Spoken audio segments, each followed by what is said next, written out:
Hopefully that'll actually be recording properly. Who knows?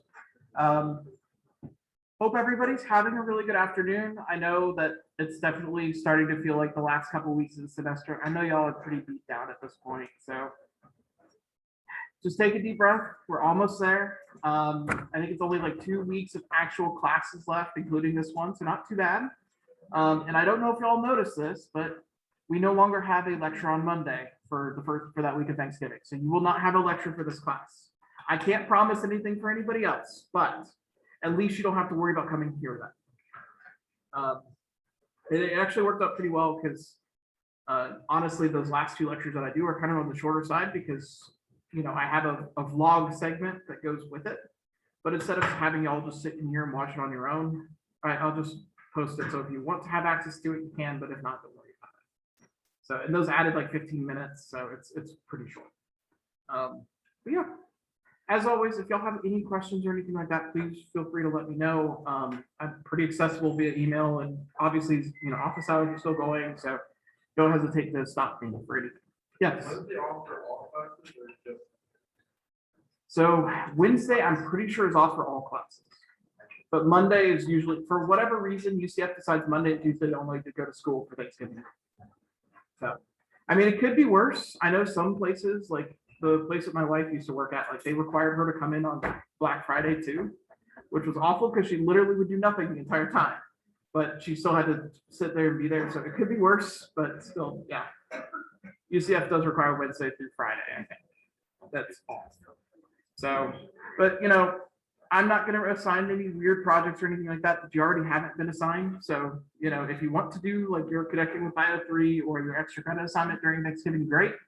But if not, honestly, just use the week to relax a little bit, study, kind of just not have to focus on this class for a minute. Another just kind of general thing, if at any point I go too fast or you need me to re-explain something, just stop me. I have pretty bad ADHD, so sometimes my brain gets going faster than my mouth. And so I don't necessarily pick up on these things always. So if I'm going too fast, stop me, okay? All right, so let's go through our normal reminders. Quiz 13 is due Sunday, November 21st at our normal time. Again, this is the second to last one. Keep in mind, you do get 2 dropped ones, so it's not the end of the world if you miss both of them even at this point. But still, just try to do them. That'll help you for the test. And of course, final exam will take place on the 10th. 40 questions on Unit 4 only, 60 minutes to take it. Although technically you have till 12:50 to take it, but I highly doubt y'all need that much time.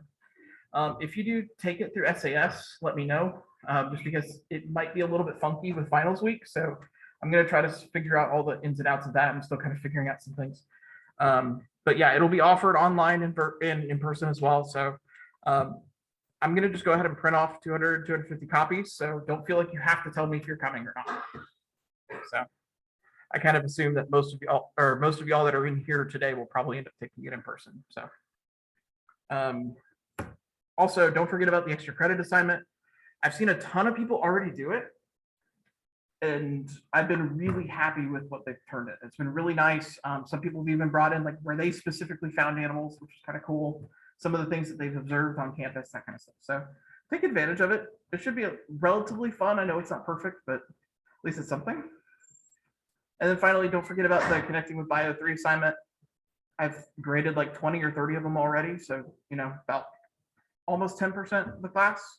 So not too bad. And a lot of y'all are getting it done and getting it out of the way. So just, if you have any questions with them, let me know. I'd rather have y'all ask me now than turn it in and realize you missed an entire section and I can't do anything about it, So as always, I'm here to help y'all. Don't be afraid to ask questions, because I was in y'all's shoes at one point too. I understand how it goes. All right, so let's go ahead and get started with our typical. Oh yeah, sorry. I just want to clarify. This week is looking normal for just like class time and everything. Yep. So this week you'll have your 3 normally scheduled lectures. Next week you'll be gone completely, and then the week following you'll have 3 normally scheduled lectures. But the last one will be a review. Okay. So. All right. Any other questions before we get started? Sorry. All right. Perfect.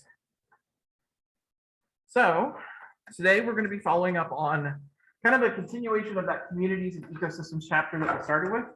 I tried to break these out a little bit more so we can talk about specific things that are kind of cool about these different topics, as well as throw in some really neat examples from nature that we know pretty well now. So the big thing about an ecosystem is it requires continuous energy input. So a big part about understanding the ecology of the system is understanding where that energy is going, what organisms are uptaking it in different patterns, all that kind of fun stuff. So in other words, you need to see where the energy is coming into the system from, where it's going out to, because it's not just it's not always a situation where it just kind of stays in a place and doesn't go anywhere. And then understanding what organisms use that energy in different ways. Now, all ecosystems on Earth rely on that supply of energy for at least some sort of outside source. Usually this is the sun, however, that's not always the case. You're talking about places like the Marianas Trench, where there's obviously no sunlight because you're 40,000 feet below sea level. It relies on these hydrothermal vents that are going to provide, your nitrogen, your phosphorus, all that kind of fun, important elements, that kind of thing. Now, once energy enters into an ecosystem, it's going to flow through in usually one direction, either kind of being recirculated throughout the rest of that ecosystem or eventually moving out of that ecosystem. So energy lost is typically going to have to be continuously replaced. Now, keep in mind, a lot of energy is lost just from giving it off as things like through the processes of cellular respiration, photosynthesis, a lot of that kind of stuff. One of the often byproducts is heat. That's not being used for heating an organism or something like that.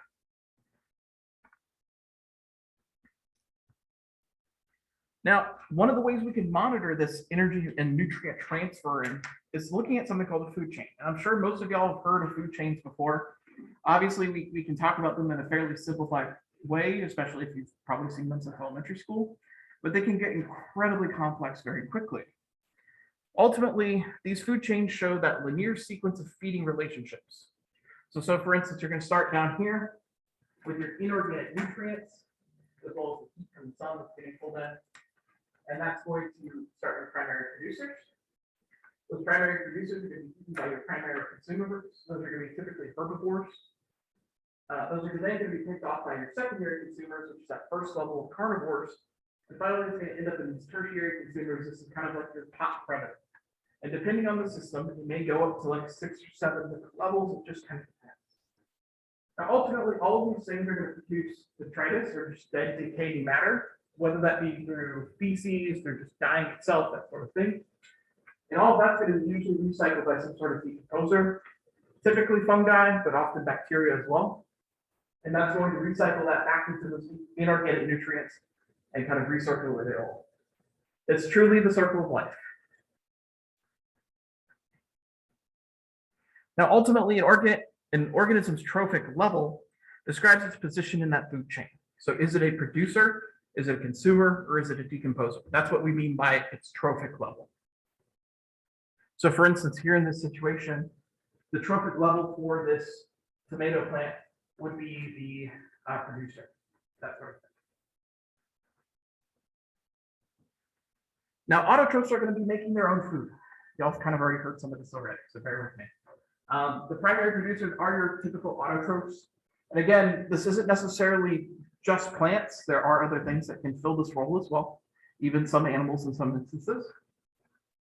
And what they require is some sort of inorganic source of energy, such as sunlight, to produce those organic molecules. They have to go through that so they can do that dehydration synthesis and actually form those much larger organic molecules in order to function. Now, heterotrophs have to obtain their energy from other organisms. So these are any consumer and technically even decomposers to some extent.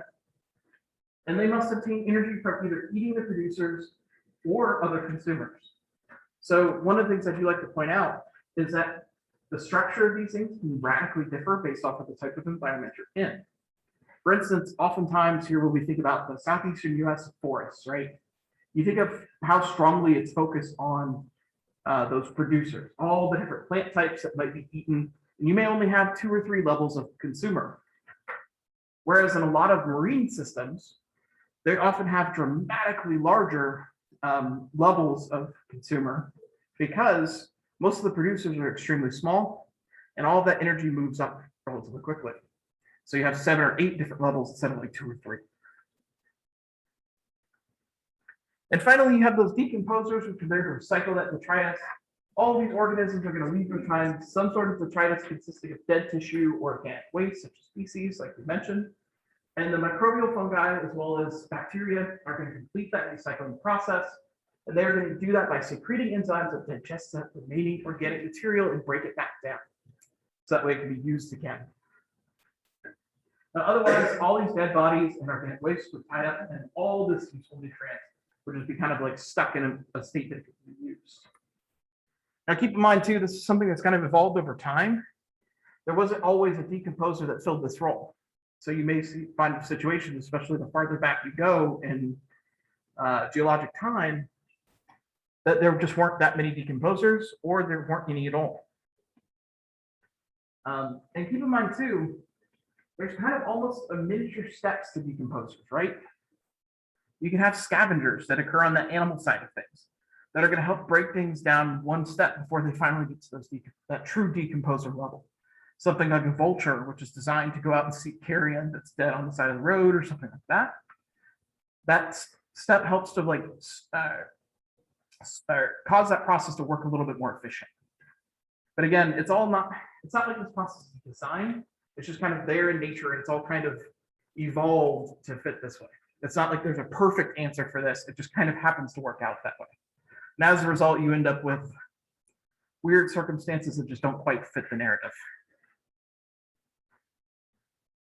Now, these food webs are all these little networks of interconnected food chains. So you can actually see how quickly diverse they become. So it's obviously pretty self-explanatory that there isn't just one pathway for energy through each ecosystem. It's going to have to go through a lot of different things. So here, for instance, you have an Arctic situation. So they're looking at the food chains that occur up in just above the Arctic Circle. We've got sun that's going to bring in some sort of energy that's going to power all these things, as well as just natural inorganic nutrients that are going to be present in the water column. Those are going to be picked up by your primary producers, things like phytoplankton, which are then going to be consumed by either zooplankton or krill. And all of those things are going to slowly move up until you finally reach your top predators, which in this case is usually your toothed whales. Sperm whales usually are primarily targeting squid and more soft-bodied organisms, whereas killer whales will, as the name suggests, kind of take on anything. And as a result, you have these massive chains that are all interdependent on each other. Now, this food web is probably the most realistic depiction of this, but keep in mind, even then, this still doesn't totally show all the different levels of interaction. Because, yeah, you've got this energy level component to it, but what about competition? What about a lot of a seasonality component to it, that sort of thing? So these things can be radically changed just even from a very simple perspective of this.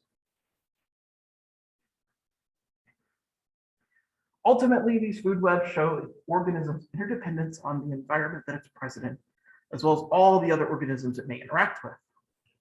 For instance, even the top predator, such as this killer whale, has to rely on other organisms, many of them microscopic, in order to exist. You can't get energy from something that doesn't exist, right? You have to get it from somewhere. And so by having that energy start in those phytoplankton, go to the zooplankton, go to the fish, go to the birds, go to the other smaller marine mammals, and finally end up in a killer whale, that whole process is needed. And ultimately, the same principle applies to food webs in which humans participate too. To some extent, we often kind of have a bad habit of leaving humans out and not understanding their role in a lot of these different ecosystems. Now, here's a pretty other straightforward example of a forest food web. And one of the things I really like about this one is it puts into context something that you don't necessarily think about as a predator, right? But like predation, parasitism is also kind of functioning in a very similar way, where you have a positive benefit to the organism that's consuming whatever nutrients it can from that host, as well as you have that negative benefit being applied to the host itself. So in this case, if you were to just kind of have a simplified food web here, something like the deer tick, which is going to feed off of deer and red squirrel and deer mice and all that kind of stuff, is going to be the top of the food chain. And you see very, very quickly how all of this stuff becomes a lot more complicated really, really quickly. And in fact, a lot of times in these kinds of ecosystems, when they're looking at these food webs, parasites and pathogens are not included at all, even though they have strong, often detrimental impacts on particular species within this food web, and should probably be incorporated as well. It's hard to think about those microbial things. We tend to, as humans, kind of have this like focus on only thinking about things that we can physically see. And you can see how quickly this becomes extremely complex. This is just a simple example of a southeastern forest here in the US. I think this is from Southwest Georgia. And just all these different things are just incredibly complex. So we have green, which is indicative of your primary producers. Red is indicative of any sort of consumer.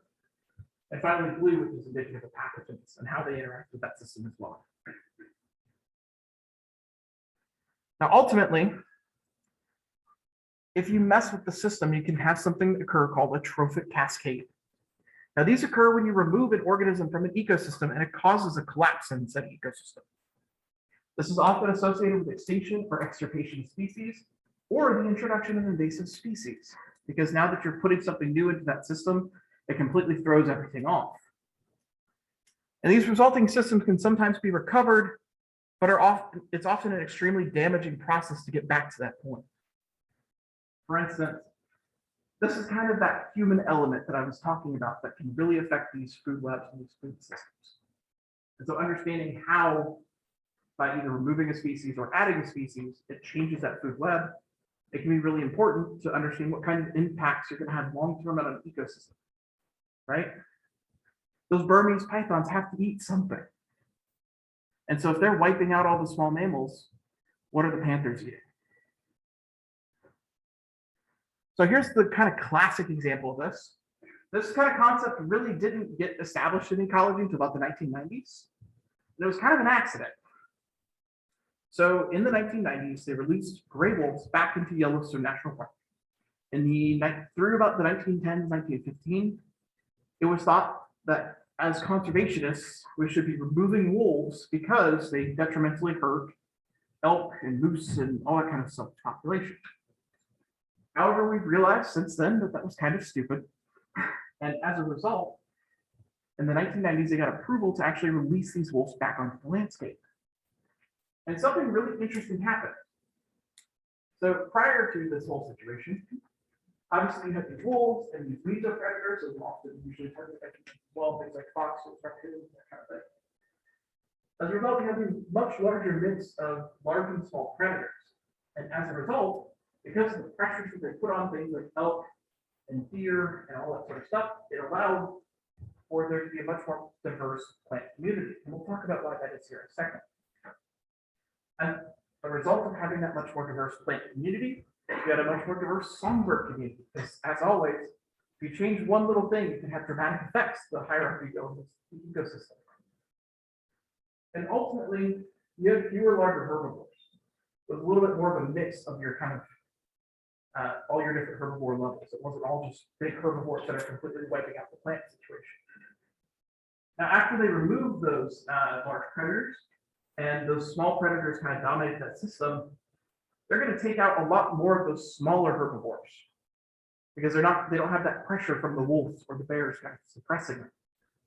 And as a result, you're also going to have a simplified plant community too. And the reason for that is things like elk, deer, bison are just going to plow through whatever plants that they can. And so if you have a lot more of them, you're going to have a lot fewer opportunities for plants to establish on the landscape. And finally, again, you're just going to have much more numerous large herbivores. And here you can actually see this happen. So you're looking at from the left to the right, the time in years from like the early 1990s until about the mid 2010s, about 2015, 2016. And the number of population size. So 0 for some things versus 120 total individuals.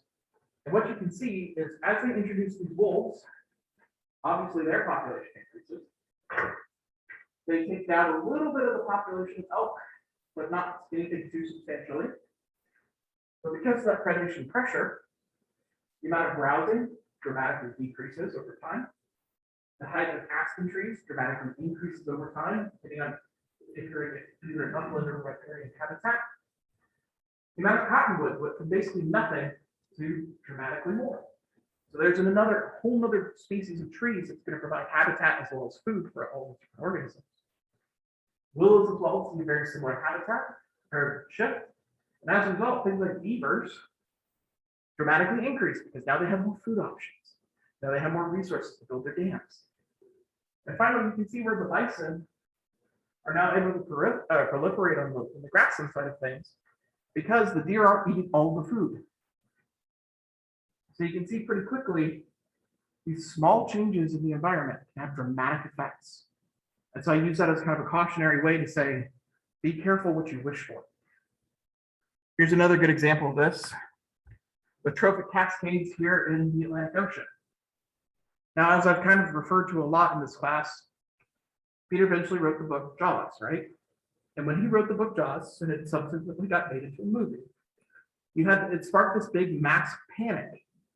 And as a result, a lot of people, which mind you, fish aren't usually considered animals to a lot of people, went out and just mass killed all the sharks they could possibly find.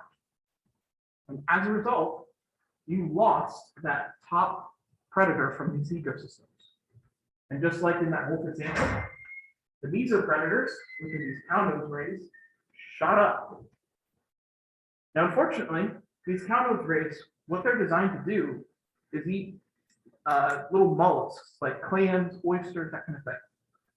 Now, if you live from North Carolina to New Jersey, one of the primary outputs for human resources that they pull from natural resources are seafood, particularly oysters, clams, that sort of thing.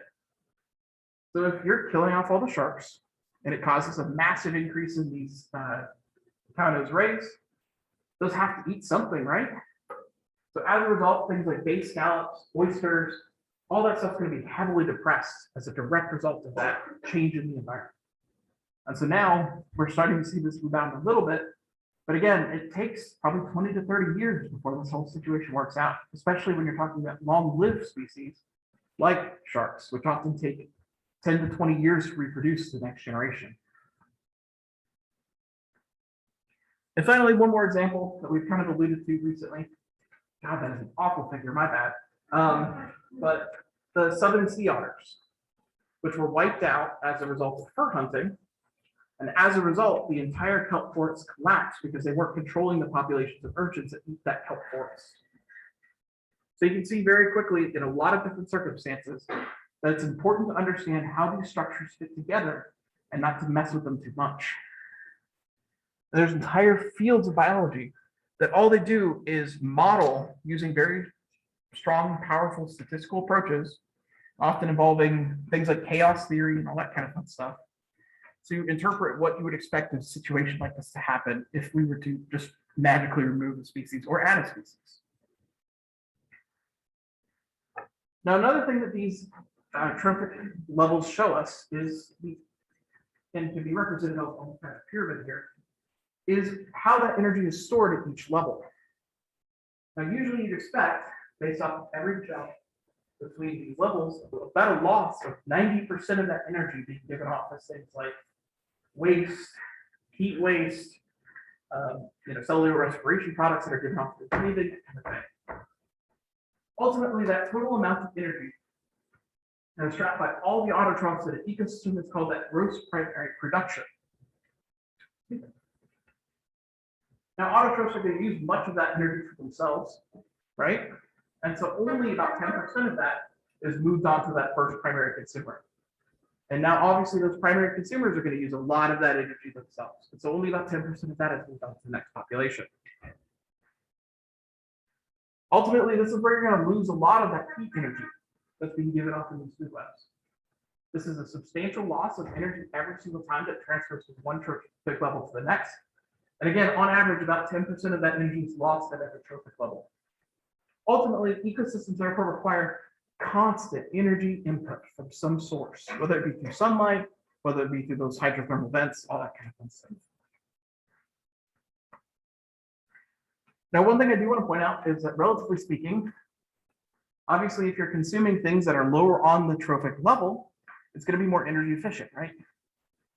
So to some extent, by eating plants more often, you may be much more likely to have a lesser impact of the greenhouse gases and those sorts of things.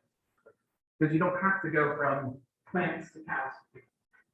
And this is especially important when you're talking about things like fish. Now, oftentimes the fish that we usually eat are the top predators, right? Things like tuna, salmon.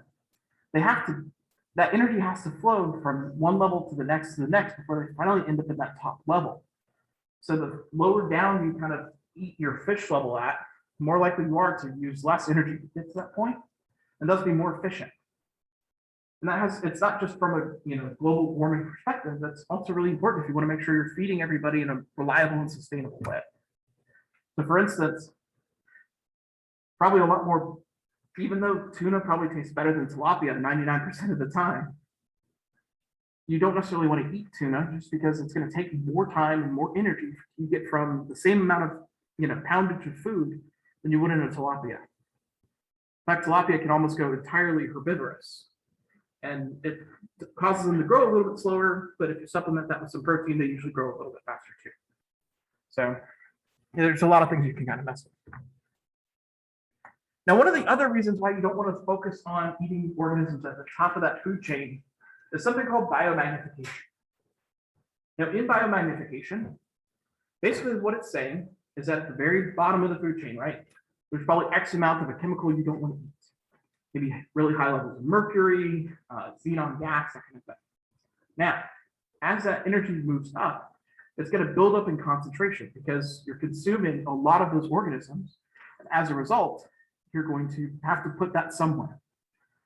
So this takes place when consumers eat those organisms that contain pollutants or other chemicals.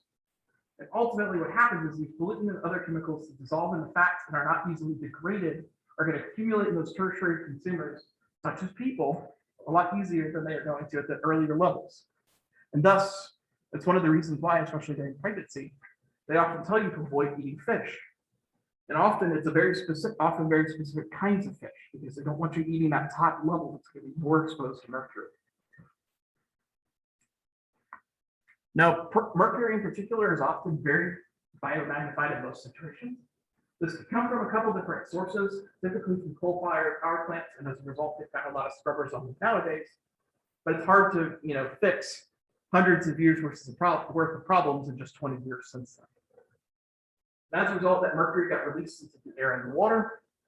And as one animal eats another, and that gets magnified as you go up all these different levels, the mercury percentage that's stored in each population is increasing dramatically.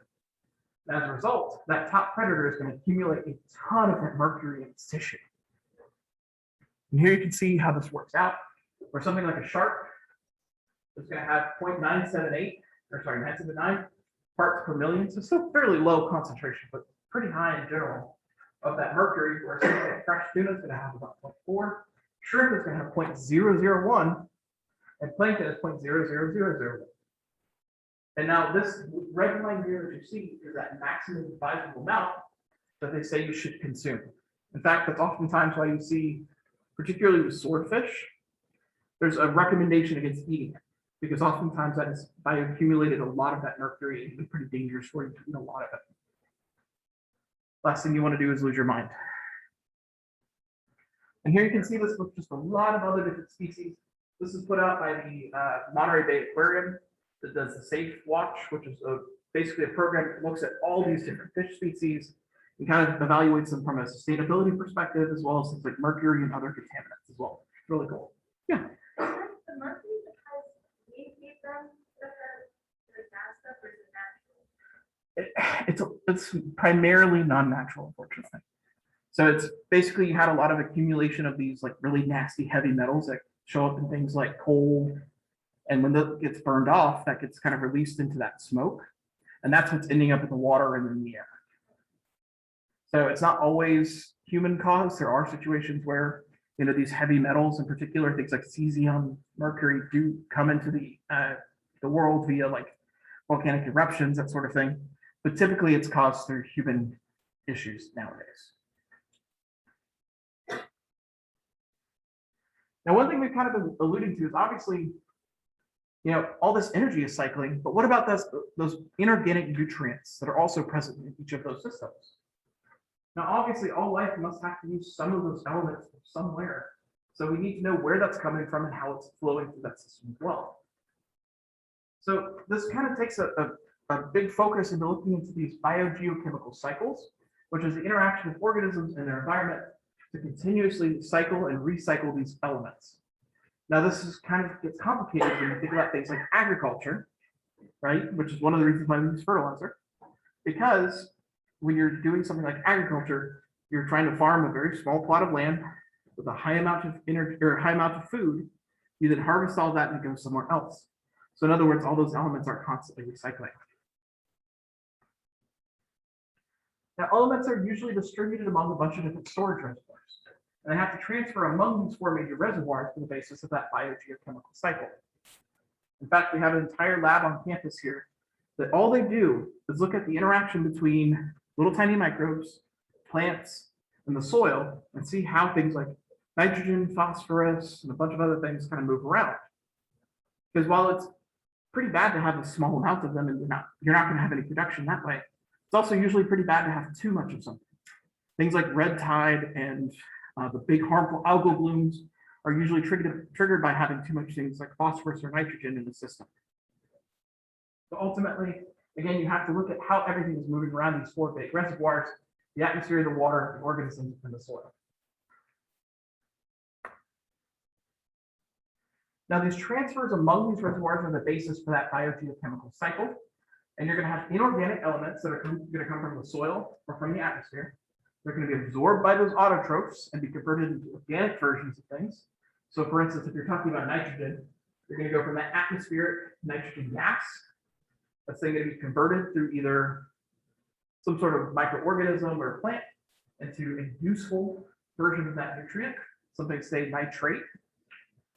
That plant is going to be eaten and it's going to be, and that animal or whatever is going to turn that into nitrite. And that's going to have to then be broken back down into either that nitrogen gas or back into nitrate.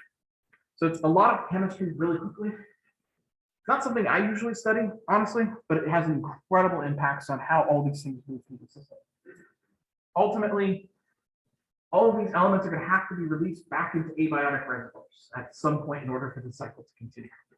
It can't just be absorbed into the biotic components and then be lost, or otherwise you're just going to lose out on that material for future generations, if you will. Great example of this is something like the water cycle, which is going to begin as precipitation that rains down the landscape. That's going to be brought in through plants, and either an animal is going to drink water or it's going to get water from plants or whatever consumer it's eating. And it basically, when that animal then dies, that water gets broken down and released into the soil. That soil is going to move through groundwater and rocks and soil, ultimately ending up back in the ocean. That water is then going to be evaporated off of either the ocean or lakes or what have you, back up into the atmosphere to continue that whole cycle again. So you can see very quickly how understanding where producers and consumers are going to take in that water and how they're going to interact with it can dramatically shape these systems. And oftentimes, when we're thinking about these ecosystems, it's important to kind of think about each element or water or something like that individually, because the level that may be occurring may be super microscopic, or it could be the size of a continent. So it's important to kind of treat everything individually.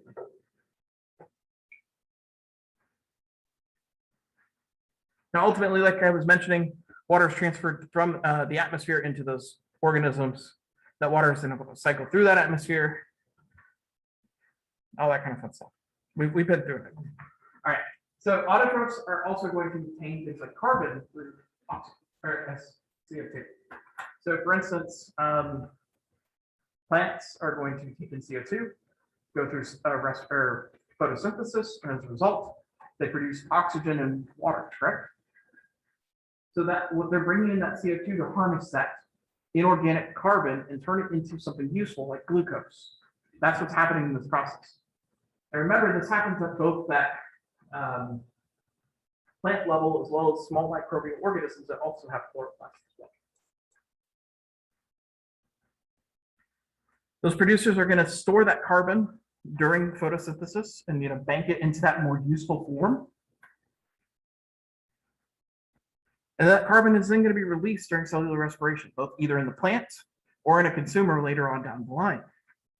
Those organic molecules are ultimately going to be consumed during cellular respiration, which releases that CO2 back into the atmosphere and the oceans as well. And ultimately, Earth needs stored carbon. We have to have some source for those plants to be able to produce the sugars to feed all these different ecosystems. So CO2 on its own isn't necessarily bad. It's the concentrations of it that are problematic. And arguably, there's some people that predict based off of some of the current global climate change models that look at the levels of CO2 in the atmosphere, that kind of thing, that might actually be beneficial for a lot of organisms to have that increased CO2. It basically gives them access to more nutrients and resources to be able to perform photosynthesis so they wouldn't act normally. So it's not always a cut and dry thing of good or bad. Yeah. Here we go. We talked about like cars polluting, like carbon, but I was wondering if you think the carbon out of the air is not like a possibility. So there's a lot of different ways you can do that. You can do it both mechanically or chemically through scrubbers or something like that. Oftentimes things like catalytic converters are used not necessarily for carbon, but for other atmospheric things that you don't want to get out there. And what that does is kind of just bind everything to something you can get rid of later on. But probably the best way is still the classic way. In fact, a lot of if you've ever heard of carbon banking or carbon sequestration, a lot of that's done via basically every time you fly, you buy a small plot of land where they plant a bunch of trees. That's what they're actually doing, because probably the easiest way to process all that carbon is doing the thing that they're using the things that evolved for 300 million years to process it. So, but it can get kind of complicated because things like palm oil plantations, which are usually pretty nasty for a lot of organisms that live in places like Southeast Asia, are really good at sequestering carbon. So you could argue from a global warming perspective that it's better to plant these kinds of plants, but from a biodiversity perspective, you're wiping out everything else. So it's definitely a double-edged sword. And so when you're talking about, things to fix climate change, you have to incorporate a lot of different thinking. Things like it's not just important to look at solar panels and wind turbines.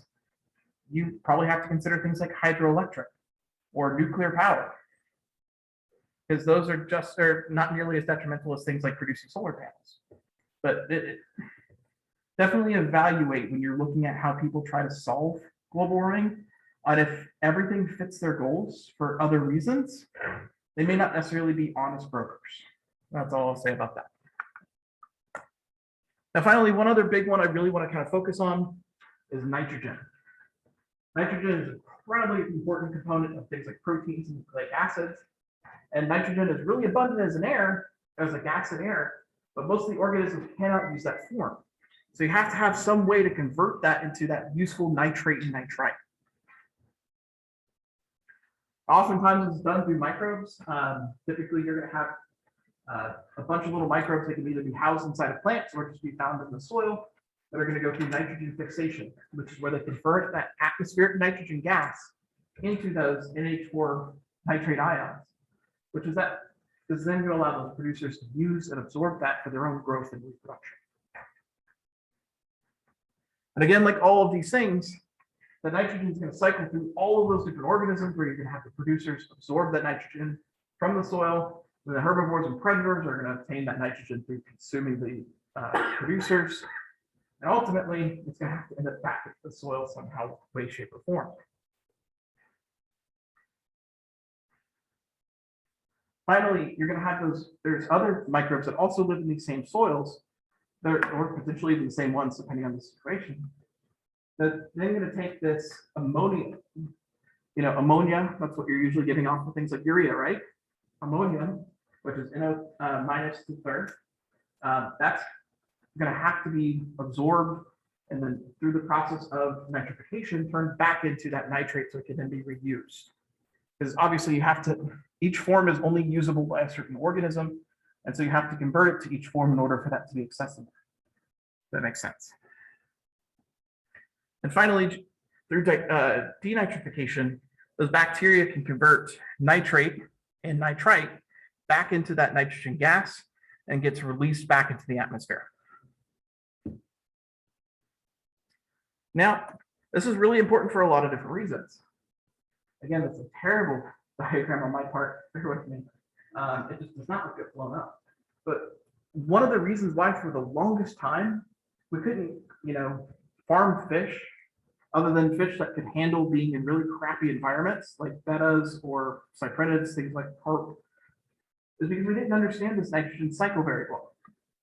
In the 1970s, I kind of figured it out and realized that the reason why plants or tanks don't do well anymore is you had too much of the buildup of the nasty nitrite, ammonia, and as a result, it was killing off the fish. And so by kind of figuring out how to use that nitrogen cycle to our advantage and creating a smaller miniaturized version in our aquariums, we keep our fish alive.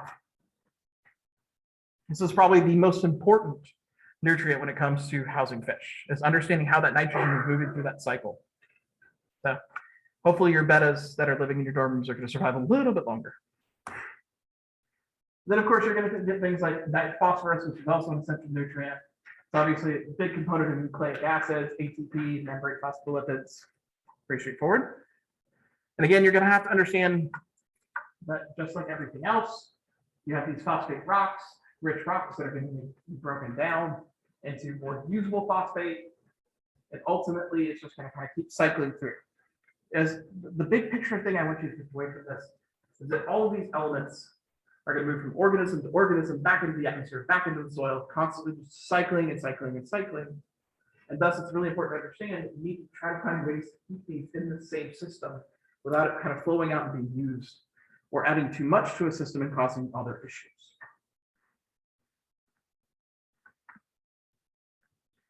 Now, again, all of these biogeochemical cycles are similar, whether it be carbon, nitrogen, phosphorus. They're all moving between those abiotic reservoirs, where things like the soil and the atmosphere, and those biotic reservoirs, things like producers, consumers, and decomposers. And all of that matters if you're trying to understand how the system is working. And as I've been kind of alluding to, excess nutrients cause extreme problems, especially in water. There's something called eutrophication. Eu usually means love. Trophic usually is often kind of refers to plants, but usually refers to high levels of energy being consumed in general. Basically, what happens in this situation is things like phosphorus or nitrogen, as often through things like fertilizer, get dumped into water systems. Basically, when you put that fertilizer out into the soil, you have the water that comes through rain or other sources is going to kind of push all that excess nitrogen and phosphorus that's not being used by plants into the downstream effects. Basically, it's going to go into the rivers and the lakes and what have you. And as a result, kind of like biomagnification, it's going to build up to really high concentrations. Now, obviously, all the plants can't use that. While a lot of the smaller, more simple plants can, things like algae, well, algae's not a plant, but small things like duckweed and all that kind of fun stuff that can reproduce and grow really quickly usually use this kind of stuff. But oftentimes what happens is algae usually takes up a lot of that phosphorus and nitrogen. And as a result, during these eutrophication events, you have this massive influx of nutrients, usually through things like fertilizer or chicken shit or pig shit. It then gets added to water. The water is then kind of taken over by all these big massive algal blooms, which then consume all of the other nutrients in that water. The oxygen, the other carbon, the phosphorus, all that kind of fun stuff. As a result, that water becomes so deficient of all these other materials that it can't support life in other ways. And as a result, you get these big, massive die-offs of things like fish, marine mammals, what have you. Now, when that happens, you then have even more nutrients that's just dead and floating in those ecosystems that are now then being released by those decomposers. And since decomposers are typically single-celled organisms that can reproduce really quickly, they typically are better at utilizing that resource And it just feeds into this problem more and more and more. That's why oftentimes when you're looking at things like red tide or the big algal bloom events, you often see them occurring at big mouse rivers, where say, for instance, you have the Swanee River coming in just north of Tampa, or the Indian River Lagoon and all that area that's then flowing out to the Atlantic. That's usually where you see those big mass fish kills. So hypothetically, if all the fish do die, and the exposures will have to die too because there's something that's left dying. Yeah. Would the system start again? Sort of. Usually it never quite gets to that level where everything is gone. But at least for like a lot of your consumers are going to be lost at the bare minimum. Usually by that point, it's kind of like, do y'all remember the snowshoe hare versus the lake scraps that I showed you where you have like these cyclical patterns of like, basically what's happening is you have a massive spike as a direct result of that nutrients that's going to show up in the algal blooms and all that kind of fun stuff. And, over time, it's going to equalize itself out, but it's not going to be a complete collapse per se necessarily. There are times when it does, but usually there's at least enough of a seed population from nearby or something like that that can then come in and recolonize. And as a result, we often do see some genetic loss in those kinds of situations. So you don't have as much opportunity for adaptation now, but it's still not, you're not totally losing an entire species per se, unless it's something like a hyperendemic. All right. So one quick review question here. Now assume that phosphorus fertilizers have become more popular. Which of the following reservoirs would increase phosphorus storage?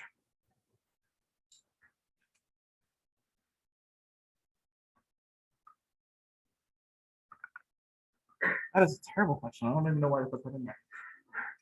Ignore that.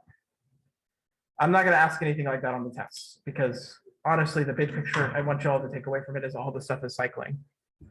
And honestly, it looks like they screwed up on their solution anyways.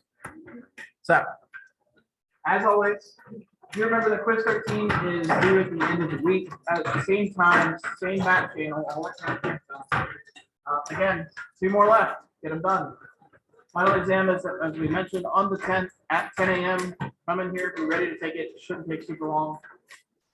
But again, you can take it online as well. Did you put that app Yes. on the 10th? Yes. It's kind of funky because during finals week they reschedule it.